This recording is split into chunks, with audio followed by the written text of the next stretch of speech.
పంచాయతీరాజ్ మంత్రిగా పనిచేసి ఉన్నాను.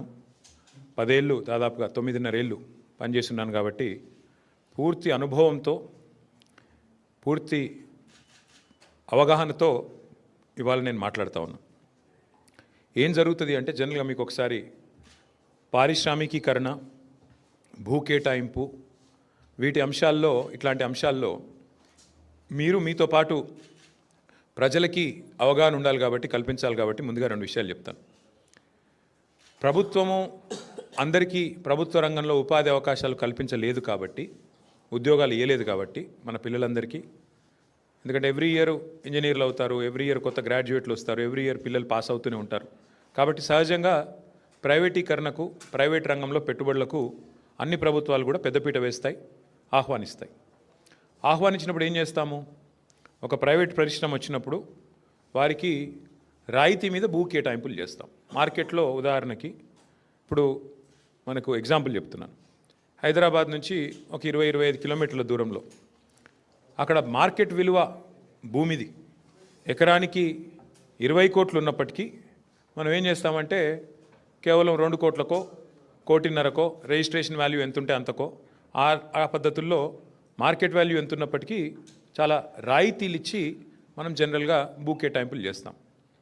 అసలు ప్రభుత్వాలు ఎందుకు భూమి కేటాయింపులు చేస్తాయి?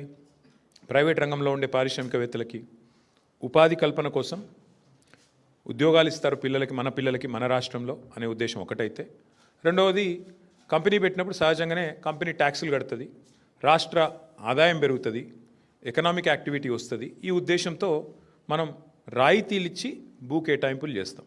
ఇది ఈ ప్రభుత్వం ఆ ప్రభుత్వం అని కాదు, స్వాతంత్రం వచ్చిన నాటి నుంచి భారతదేశంలో ప్రతి ప్రభుత్వం, కాంగ్రెస్ ఉన్నా, తర్వాత టీడీపీ ఉన్నా, మొన్నటిదాకా బీఆర్ఎస్ ఉన్నా, ఎవరున్నా పారిశ్రామికవేత్తలకు, ప్రైవేట్ పెట్టుబడులకు స్వాగతం పలకడం అనేది ఒక ఆనవాయితీగా వస్తూ ఉన్నది. అయితే 10 ఏళ్ళు మేము ప్రభుత్వంలో ఉన్నప్పుడు మా దగ్గరికి చాలామంది వచ్చారు.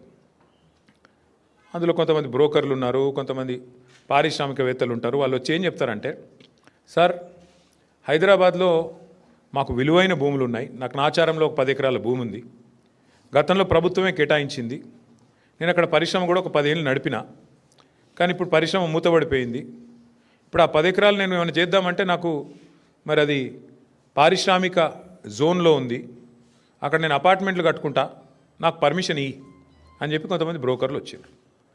నేను చాలా నిర్ద్వందంగా చెప్పిన, అది ప్రజల సొమ్ము, ప్రభుత్వం ఇచ్చిన భూమి అంటే అది ప్రజల సొమ్ము, నీకు అడ్డికి పావు షేర్ ఇచ్చిండ్రు, చాలా తక్కువ రేటుకు త్రోవే ప్రైస్కి నీకు ఇచ్చిండ్రు. ఇస్తే నువ్వు దానిలో పరిశ్రమ నడపాలా, ఉపాధి కల్పించాలా, కల్పించినావు కాబట్టి, కొంత నడిపినావు కాబట్టి నీకు సేల్ డీడ్ కూడా ఇచ్చేసింది గవర్నమెంట్.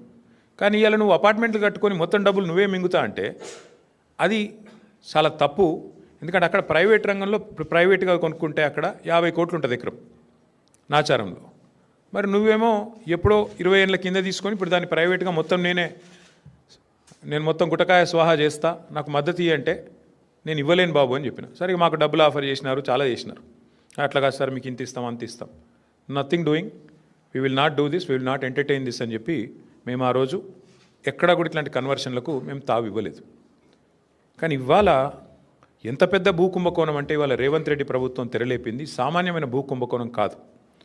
1 కాదు 2 కాదు, హైదరాబాద్లో చాలా చాలా పెద్ద ఎత్తున మన దగ్గర పారిశ్రామిక వాడలు ఉన్నాయి. ఉదాహరణకి హైదరాబాద్ నడిబొడ్డున అజామాబాద్ ఇండస్ట్రియల్ ఏరియా ఉంటుంది, పక్కనే బాలానగర్